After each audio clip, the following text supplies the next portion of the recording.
Hi everyone, welcome to information loaded channel.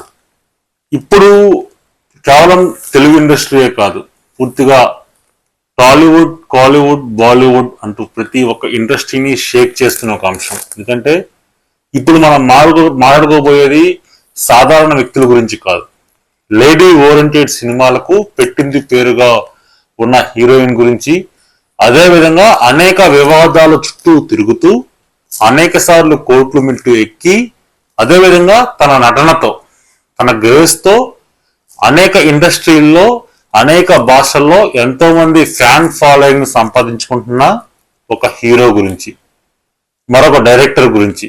ఇంటి ఒక విషయంలో ఒక హీరో, ఒక డైరెక్టర్, ఒక హీరోయిన్, అదేవిధంగా చాలా విషయాలు ఉన్నాయనుకుంటున్నారా? అయితే ఇంకా లేట్ చేయకుండా మనం వీడియోలోకి వెళ్ళిపోదాం. ఎందుకంటే ఇది ఒక గాసిప్ కాదు, ఒక హాట్ టాపిక్, అందరినీ కూడా వైరల్ చేస్తున్న అంశం. అయితే ముఖ్యంగా ఎందుకంటే లేడీ ఓరియంటెడ్ సినిమాలకు పెట్టింది పేరుగా ఒకప్పుడు పాత కాలంలో విజయశాంతి హీరోయిన్ ఉండేది. విజయశాంతి తర్వాత ఆ లెవెల్లో మరొక ఇద్దరు హీరోయిన్లు మాత్రమే ఆ పేరును తెచ్చుకున్నారు. ఒకరు అందరికీ తెలిసిన వ్యక్తి అనుష్క. అయితే అనుష్క పేరు అందరికీ తెలుసు. అయితే అనుష్కతో పాటు మరొక హీరోయిన్ కూడా చాలా మందికి తెలిసిన హీరోయిన్ ఉంది, ఆవిడే నయనతార. నయనతార గురించి తెలుగు ప్రేక్షకులకు చెప్పాల్సిన అవసరం లేదు. హాలీవుడ్ లో కూడా చాలా సినిమాల్లో చేసి చాలా సూపర్ హిట్ సినిమాలు ఇచ్చారు. అదేవిధంగా బాలీవుడ్ లో కూడా తెలిసిన వ్యక్తే. అయితే ఇప్పుడు నయనతార గురించి ఎందుకు చెప్పుకుంటున్నాం? గతంలో కూడా నయనతార విషయం చాలా సార్లు హాట్ వైరల్ గా మారింది. అంటే పెళ్లి విషయంలో కావచ్చు, లవ్ ట్రాక్ విషయంలో కావచ్చు, సినిమాల విషయంలో కావచ్చు. కానీ ఇప్పుడు వచ్చిన ఒక వార్త మాత్రం మొత్తం అంతా సినీ పరిశ్రమనే షేక్ చేస్తున్న అంశం. ఏంటి ఆ అంశం అనేది ఇంకా లేట్ చేయకుండా వీడియోకి వెళ్ళిపోదాం. పూర్తిగా అసలు ఎందుకు నయనతార టాపిక్ హాట్ వైరల్ గా మారిందని తెలుసుకుందాం. అయితే ఇందులో మనం ముఖ్యంగా నయనతార హస్బెండ్, అదేవిధంగా నయనతార గతంలో పనిచేసిన ఓ ప్రొడ్యూసర్ గురించి మాట్లాడుకుందాం. ప్రతి ఒక్కరికి తెలిసిందే, నయనతారకు పెళ్ళయింది, అదేవిధంగా ఇప్పుడు పిల్లలు కూడా ఉన్నారు. అయితే తనకు పెళ్ళైన కొద్ది రోజులకే ఒక విషయంపై ఒక సోషల్ మీడియాలో ఒక చాలా ఎక్స్క్లూజివ్ కంటెంట్ ఇచ్చే ఒక నెట్ఫ్లిక్స్ గురించి ప్రతి ఒక్కరు తెలుసు. చాలా సినిమాలు నెట్ఫ్లిక్స్ లో చూస్తారు. అయితే ఆ నెట్ఫ్లిక్స్ లో నయనతారకు సంబంధించి, నయనతార సినీ ఇండస్ట్రీలోకి ఏ విధంగా ఎంటర్ అయింది, అదేవిధంగా ఎంటర్ అయిన తర్వాత తను పడిన కష్టాలు, తనకు వచ్చిన హిట్లు, సూపర్ హిట్స్, అదేవిధంగా తను ఏ విధంగా ఏమైనా కాస్టింగ్ కౌచ్ లాంటివి ఎదుర్కొందా, ఆ తర్వాత పెళ్లి వరకు ఎలా వెళ్ళింది, తన ప్రేమ కథ ఏంటి, తన ఇబ్బందులు ఏంటి, తనకు వచ్చిన అవార్డులు ఏంటి, ఈ ప్రతిదీ మొత్తం ఒక బయోపిక్ అనుకోవచ్చు. ఎందుకంటే అలాంటి విషయంలోనే ఒక వెబ్ సిరీస్ టైప్ లో, ఒక డాక్యుమెంటరీ టైప్ లో నెట్ఫ్లిక్స్ లో విడుదల చేయడానికి అంతా సిద్ధం చేశారు. అయితే తను సినిమా ఇండస్ట్రీకి స్టార్ట్ అయిన ప్రతి ఒక్క విషయం గురించి కూడా, తన ప్రేమ వ్యవహారం, ప్రస్తుతం తన భర్త ఏ విధంగా తనకు పరిచయం అయ్యారు అనేది ప్రతి ఒక్క విషయం గురించి కూడా ఆ డాక్యుమెంటరీలో పొందుపరుస్తారు. నెట్ఫ్లిక్స్ కూడా ఓకే చేసింది. దానికి సంబంధించిన రెమ్యూనరేషన్ అంతా ఫిక్స్ చేసుకున్నారు. ఎందుకంటే ఎంత ఓన్ కంటెంట్ అయినప్పటికీ ఒక సెలబ్రిటీ కంటెంట్ ని ఒక మీడియం వేదికగా పెట్టినప్పుడు ఖచ్చితంగా దానికి డబ్బులు ఇచ్చేయాల్సి ఉంటుంది. సో ఆ రేటు విషయంలో కూడా, మొత్తం ప్రైస్ విషయంలో కూడా డిస్కషన్ కంప్లీట్ అయిపోయింది. సరే, అంతా సజావుగా సాగుతుంది. మరి ఏంటి ఇష్యూ అనుకుంటున్నారా? అసలు ఇష్యూ ఇక్కడే మొదలైంది. ఎందుకంటే నయనతారకు గతంలో హీరో ధనుష్ ప్రతి ఒక్కరికి తెలుసు, రజనీకాంత్ కి అల్లుడు. ప్రస్తుతం అయితే రజనీకాంత్ కూతురుతో విడాకులు అయిపోయి అది వేరే విషయం. అయితే ధనుష్ కి నయనతారకి గొడవ ఏంటి? అయితే ముఖ్యంగా నయనతారకు one of the super hit movie Nene Rowdy, Nenu Kuda rowdy అనే పేరుతో చాలా వరకు మనకి తెలుగులో వచ్చింది. అదేవిధంగా తమిళ్లో కూడా ఈ సినిమా ఉంది. ఒకవైపు తమిళ్లో, అదేవిధంగా మరోవైపు తెలుగులో కూడా సూపర్ హిట్ అయిన సినిమా.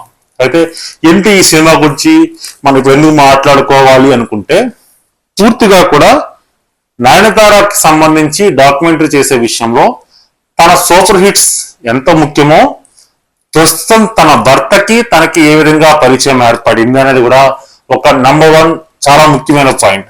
అయితే ఇప్పుడు నయనతార భర్త ఈ నేనే రౌడీ సినిమాకి డైరెక్టర్ గా వర్క్ చేశారు. ఆ డైరెక్షన్ జరుగుతున్న క్రమంలోనే నయనతారకు అతనికి పరిచయం ఏర్పడింది. ప్రేమ కాస్త పెళ్లి వరకు దారితీసింది. ఆ ప్రస్తుతం వాళ్ళ లైఫ్ లీడింగ్ గురించి కూడా మొత్తం అంతా కూడా డాక్యుమెంట్ లో వస్తుంది. సరే, ఇంత మంచి టాపిక్. అదేవిధంగా మెయిన్ ఈ సినిమా ద్వారా ఇద్దరు ప్రేమికులు అయ్యారు, తర్వాత భార్య భర్తలుగా మారారు, ఇప్పుడు తల్లిదండ్రులుగా మారారు అనే అంశం కాబట్టి ఖచ్చితంగా డాక్యుమెంట్ లో అది పొందుపరచాల్సి ఉంటుంది. అయితే ఇంతవరకు బాగుంది కదా, మరి ఏమైంది డాక్యుమెంట్ లో పొందుపరచాలనుకుంటే ఇక్కడే ధనుష్ అడ్డంగా మారాడు.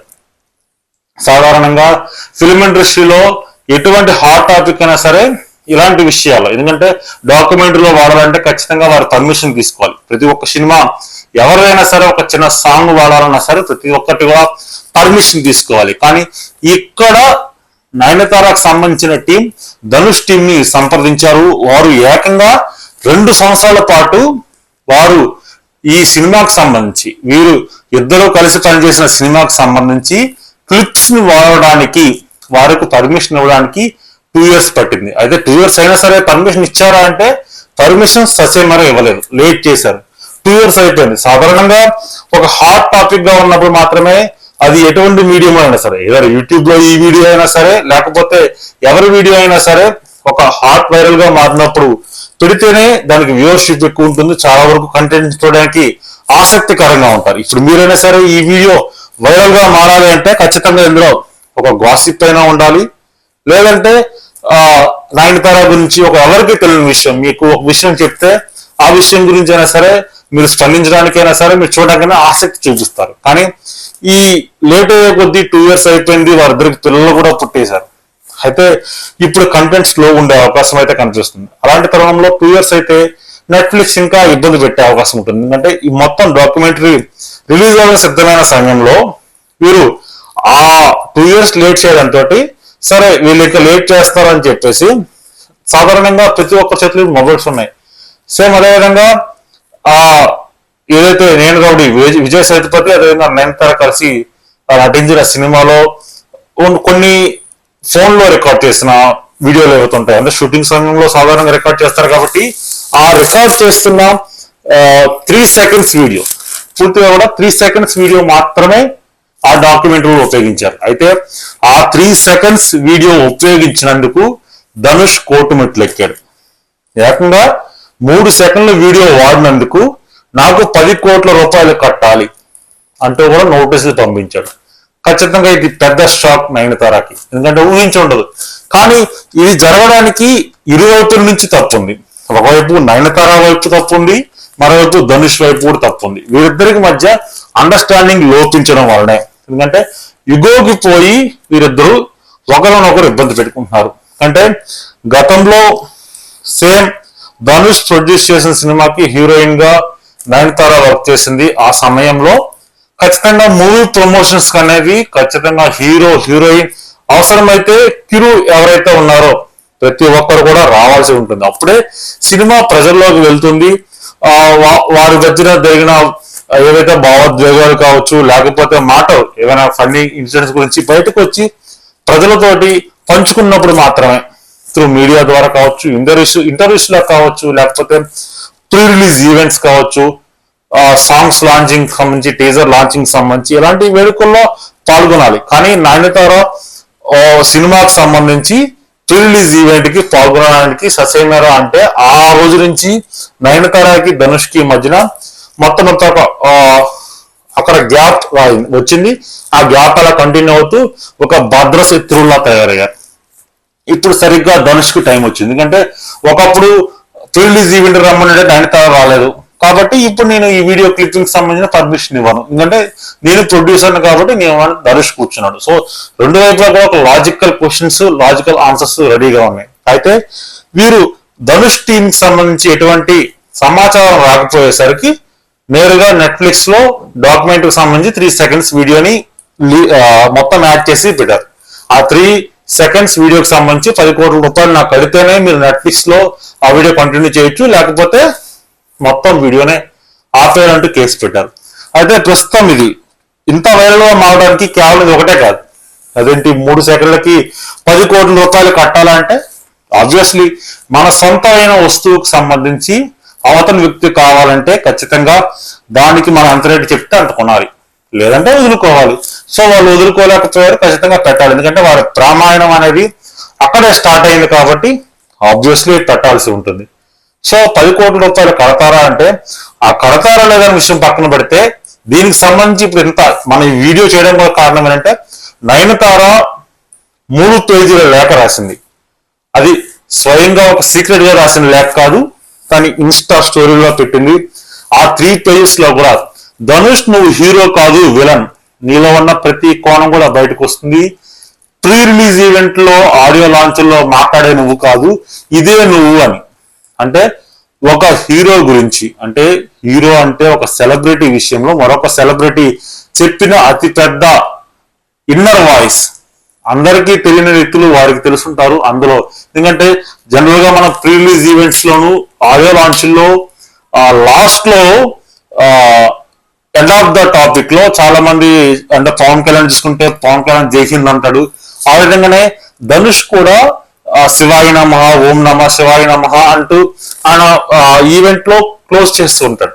సేమ్ ఆయన ఏ విధంగా క్లోజ్ చేస్తాడో నయనతార తన లెటర్ లో ఏదైతే 3 పేజీల లెటర్ రాసిందో ఆ 3 పేజీల లెటర్ లో కూడా ఓం నమ శివాయ అనే మొదలు పెట్టింది, ఓం శివాయ అన్న మొదలు పెట్టింది. అయితే ఖచ్చితంగా అది టార్గెట్ ధనుష్ కి టార్గెట్ ఇస్తూ కూడా అతని ఇన్నర్ ఏమైతుంది ఏదైతే ఉంటుందో లోపల ఉన్న వ్యక్తి గురించి చెప్తుంది. నువ్వు హీరో కాదు విలన్, నువ్వు ఇదే, నువ్వు ఇలా ఇబ్బంది పడ్డానికే చేస్తున్నావు అంటూ కూడా వాళ్ళు పూర్తిగా కూడా వారికి మధ్యన ఉన్న భావోద్వేగాల గురించి కావచ్చు, లేకపోతే వారి మధ్యలో జరిగిన కెమిస్ట్రీ గురించి ఏదైతే గొడవ కావచ్చు. ఎందుకంటే చాలా మంది హీరోయిన్ ఫుల్ అండర్స్టాండింగ్ ఉంటారు. ఆ అండర్స్టాండింగ్ ఉన్న సమయంలో కూడా ఏమైనా ఇష్యూస్ వచ్చినా సరే సెలబ్రిటీ పెద్దలు వచ్చి తీరుస్తుంటారు. కానీ వీరే పెద్దలు, వీరికి తీర్చడానికి ఎవరు లేకపోయారా, లేకపోతే ఈగో ఫీలింగ్స్ అలా ఎక్కువైపోయి బర్స్ట్ అయిపోయి ఇప్పుడు రోడ్డు మీద వరకు వచ్చిందా అనేది మాత్రం ఎవరికి తెలియని అంశం. ఎట్టకేలకు ఇప్పుడు మాత్రం ఖచ్చితంగా ఈ విషయంపై ఒక హాట్ వైరల్ గా మారింది. అదేవిధంగా అనేక గాసిప్స్ వస్తున్నాయి. వీళ్ళిద్దరి మధ్య ఎందుకు చెడింది, కేవలం ఈవెంట్ రానందుకే ఈ విధంగా చెడిందా, రోజు రోజుకి ఆ గ్యాప్ పెరిగిపోతూ ఇప్పుడు ఇంతవరకు వచ్చిందా? అయినా సరే ఒక నవ్వొచ్చే అంశం 3 సెకండ్ల వీడియోకి 10 కోట్లు కట్టాలా బాబు అంటూ కూడా సోషల్ మీడియాలో తెగ వైరల్ అయిపోతుంది. మరోవైపు ఇన్స్టాగ్రామ్ స్టోరీ కూడా ఇది బాగా వైరల్ అయిపోతుంది. అయితే ఇప్పుడు దీన్ని ధనుష్ కౌంటర్ ఇస్తారా అంటే ఖచ్చితంగా కౌంటర్ ఇవ్వాల్సి ఉంటుంది. అయితే నయనతార దీన్ని కూడా ముందుగానే ఊహించింది. ఆ 3 పేజీల లెటర్ లో మరొక అంశం రాసింది. నువ్వు పోయి ఏదైనా ఆడియో లాంచ్కి వెళ్ళి సేమ్ విధంగా ఏ విధంగా నటిస్తూ యాక్ట్ చేస్తూ కౌంటర్ ఇవ్వగలవు, ఆ నటన ప్రతిభ నీ దగ్గర ఉంది, పెద్ద నటుడు అంటూ కూడా చెప్పేసింది. అంటే కౌంటర్ ఇచ్చినా సరే దానికి ముందుగానే కౌంటర్ నయనతార రాసేసింది. అయితే ఇప్పుడు నెట్ఫ్లిక్స్ ఏం చేయబోతుంది, నయనతార ఏం చేస్తుంది, ధనుష్ ఏమని కౌంటర్ ఇస్తాడు? ఒక ప్రొడక్షన్ హౌస్ నడుపుతున్న ధనుష్ తనకు సంబంధించిన వీడియోని వేరొక టెలికాస్ట్ చేసినప్పుడు కాపీ రైట్ క్లైమ్ చేసే రైట్ అనేది ధనుష్ టీమ్ కు ఉంటుంది, ధనుష్ కు యాజ్ ఏ ప్రొడ్యూసర్ గా ఉంటుంది. కాబట్టి తాను నోటీసులు పంపించడంలో ఎటువంటి తప్పు లేదు అనేది ఇండస్ట్రీ పెద్దలు చెప్తున్న మాట. అదేవిధంగా తమ డాక్యుమెంటరీకి సంబంధించి చాలా ఇంపార్టెంట్ అనే విషయం ఆ సినిమా, కాబట్టి దాన్ని ఉపయోగించుకుంటాం అనే దానిలో అడగడంలో తప్పు లేదని నయనతారకు సంబంధించిన మనుషులు అంటున్నారు. అయితే ఒకవైపు నెట్ఫ్లిక్స్ వీళ్ళిద్దరి వైపు కూడా చూస్తుంది. ఎందుకంటే వీళ్ళు డాక్యుమెంట్ రిలీజ్ చేస్తారో తెలియదు, కానీ ఈ కోర్టు కేసులు ఏంటి మాకేంటి బాధ. ఎందుకంటే చాలా హాట్ టైంలో ఉన్నప్పుడు మాత్రమే వెబ్ సిరీస్ కానీ డాక్యుమెంటరీ కానీ బయటకు వచ్చినట్టయితే ఎక్కువ మంది వ్యూస్ వస్తే 1-2 సార్లు చూస్తారు. ఇంత హాట్ టాపిక్ గా మారక ముందు రిలీజ్ అయిపోయి ఉంటే వేరేలా ఉండదు. కానీ ఇప్పుడు ఒకవైపు కాంట్రవర్సీ నడుస్తుంది. సో ఒక విధంగా నెట్ఫ్లిక్స్ కి పర్వాలేదు, ఎందుకంటే మ్యారేజ్ అయిన టైంలో రిలీజ్ చేసినప్పుడు ఎంత మంది చూస్తారో వ్యూవర్స్ ఇప్పుడు చూసే అవకాశం ఉంది. ఎందుకంటే ఇది అంత పెద్ద బ్లాస్టింగ్ అయింది కాబట్టి, ఇప్పుడు కూడా వైరల్ గా మారింది కాబట్టి ఖచ్చితంగా డాక్యుమెంటరీలో ఏముంది, అసలు ఆ సినిమాకి సంబంధించిన క్లిప్పింగ్ ఏం వాడారు, ధనుష్ ఎందుకు పర్మిషన్ ఇవ్వలేదు, ఇన్ కేస్ నెట్ఫ్లిక్స్ లో పెట్టిన డాక్యుమెంటరీకి సంబంధించి ధనుష్ గురించి ఏమైనా చెప్పారా అనేది మాత్రం నెట్ఫ్లిక్స్ లో ఆ డాక్యుమెంటరీ రిలీజ్ అని మాత్రం తెలుస్తుంది. అయితే ఇది అసలు సంగతి. పూర్తిగా కూడా ధనుష్ నయనతార మధ్య జరుగుతున్న బిగ్ వార్ గురించి మనం డిస్కస్ చేసుకున్నాం. అయితే అసలు ధనుష్ నయనతార విషయంలో ఎవరు తప్పు అంటారు, మీ వైపు వర్షన్ ఏంటనేది కూడా మీరు కామెంట్ రూపంలో తెలియజేయండి. వీడియో నచ్చినట్లయితే లైక్ చేయండి, షేర్ చేయండి, కామెంట్ చేయండి, సబ్స్క్రైబ్ చేయడం మాత్రం మర్చిపోకండి.